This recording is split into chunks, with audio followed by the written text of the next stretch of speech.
Welcome back. If you've been digging through your Chrome settings on mobile and noticed the Send a Do Not Track option, you might be wondering what it actually does and whether you should turn it off. In this quick guide, I'll show you exactly how to disable the Send a Do Not Track request on Chrome using your phone. It's a simple process and you'll be done in less than a minute. First, grab your phone and open the Chrome app. Once Chrome is open, look at the top right corner of your screen and tap on the three dots. This opens the main menu where all your browser settings are stored. From there, scroll down a bit and tap on Settings. Now inside Settings, find and select Privacy and Security.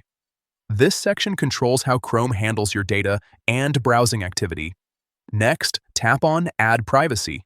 This is where Chrome manages features related to ads and tracking preferences.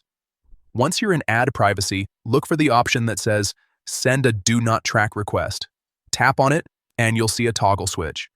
If it's turned on, Chrome is currently sending requests to websites asking them not to track your activity. To disable it, simply toggle the button off. And that's